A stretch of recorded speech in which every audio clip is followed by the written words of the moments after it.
When you think about Dolly Parton, you think about country music, you think about Nashville, Tennessee, you think about a woman who has made her mark in the music field, not only as a performer but a writer, and you think about somebody who is maybe the prototype of many people's image of what a female country superstar would be. Let's go back to the start.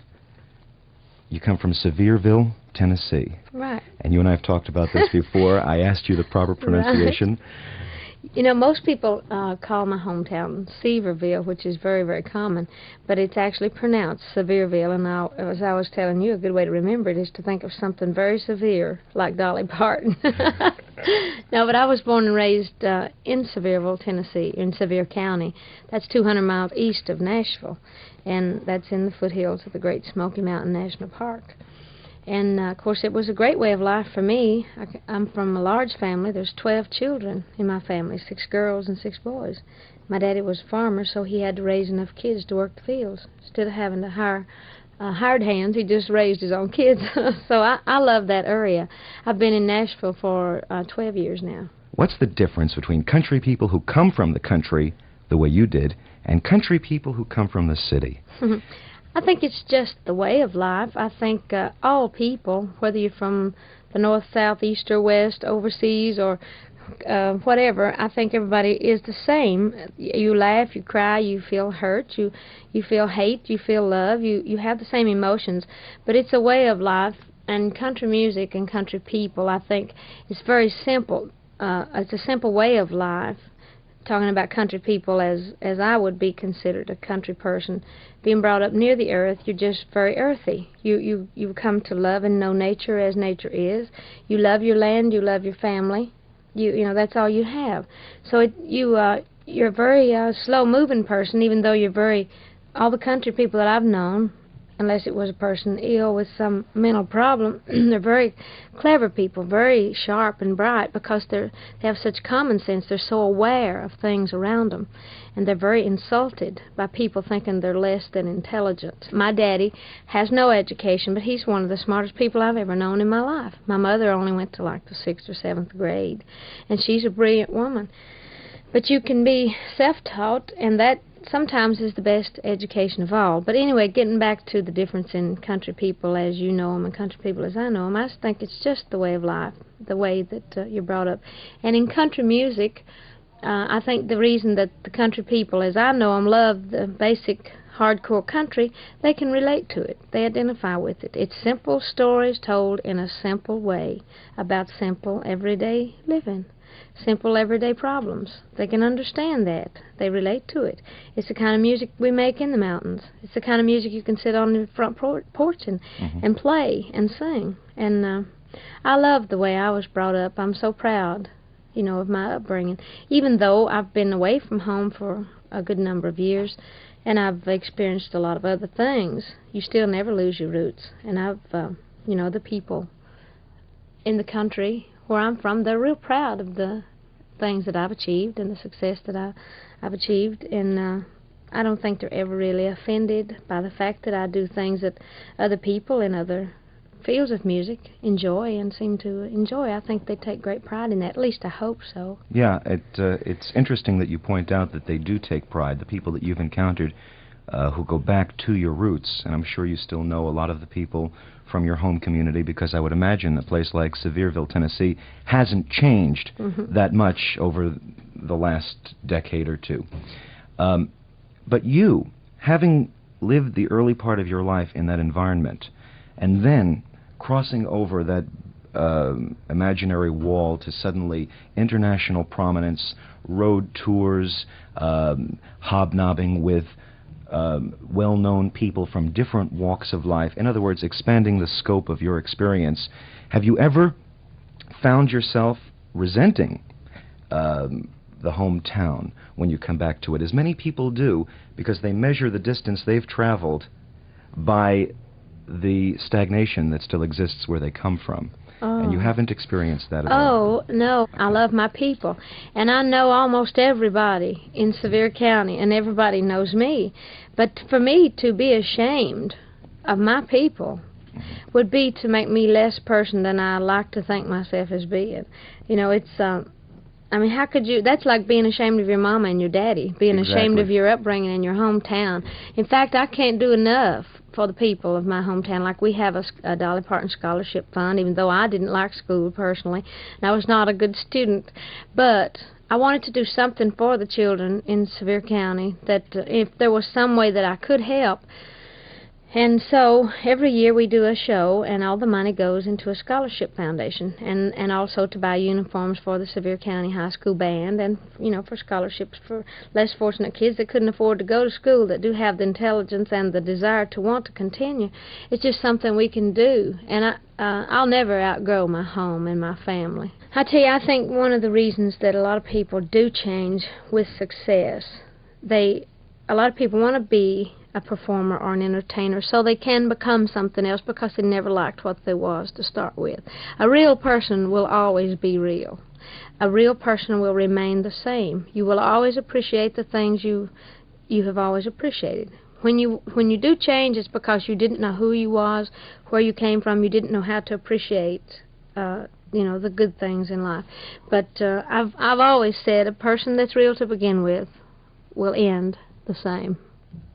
How has your music changed as a result of your outside experiences? Well, I tell you what, in my music, I think that my music has changed only with the growth of me and with my knowledge of the world and seeing things, and you have to grow. You have to keep up with the times. I mean, who wants to be left behind? I don't. I'm not trying necessarily to cross over. I hope I do, but if anybody should ever ask me what I am, I would say I am a country person. There's nothing else I can be. But that don't mean my music can't go other directions. And, you know, like I will do things that will be considered probably rock or pop, and then I will also do something that's considered so country that, you know, that it's just, because I don't think I have to be a certain thing unless that thing is just me. When you are creative and you do expand into other types of music, which you do you find that the loyalist following that you have, who love Dolly Parton, country artist, representative of the country world, do you find that they resent you at all? You know, I don't believe so. I think that there possibly are a few people in the business, in the country music business, that are possibly afraid for me that I'm making a mistake. Maybe there are a few people that do resent the fact that I'm trying to do other things. But as far as my audience, my fans, I think they have come through the years to love me as a person. That's what I'd like to think. And that anything that's part of me is part of them. And that anything that I feel a need to express is something that is just, you know, that is just part of that friendship and that fanship. Whatever. I think they care more about me as a person than they're going to worry about my music. I really and truly believe that, because I'm not ever going to desert my people. But that don't mean I'm not going to make other fans, new fans, or that I'm not going to try to. It's like I've said before, I'm not leaving the country. I'm just going to take it with me where I'm going. Right. And that, I feel, is anywhere I want to go. If I do something good enough, people are going to like it. And it don't make any difference whether it's country or pop or whatever. If it's not good enough, you shouldn't like it. You'd be doing me a favor not to like it, or not to, you know, try to promote something that's not good enough. But if I should come up with something good enough to be considered just a good piece of music, that's all I'm interested in. It don't have to have a label on it. I'm a human being. I'm an individual person. I like to think I'm very original and creative. And when you are original and creative, you don't have time to worry about what people are going to think. It's not for money I do this. This is the great joy of my life, my music. It's my self-expression. It's the way that I relieve all the tensions of all the daily problems or whatever, the way that I write, what I write into my songs. And that's really, it's a great compliment for me to do something and to know that people will accept it and even enjoy it enough to want to buy it or to request it. But I'll tell you a secret. I would work in a restaurant to finance this if I couldn't make it as a singer or writer. I'm sure that I would do anything to at least keep trying, because I have to. I love to sing, I love to write, and I love to perform. And I've done it before. I've worked at other things so I could go out on the weekends and sing and perform and, you know, write songs in the middle of other things because I love it. It's the one love of my life, the one true love. It's that love and that drive that is sort of the X factor that makes a talented person succeed. Without that, it's very difficult. That's true. You know, I don't consider myself one of the great talents of the world. I just know I love to do it. Now, I have seen some people that, I mean, had 20 times more talent than I'll ever dream of having, that never do anything with it because their attitude is so wrong. Just like you were talking, you know, you got to have that drive and that ambition, and I truly believe that drive and that will is more than half of any success, because you just have to be positive about it. I'm positive I can do it.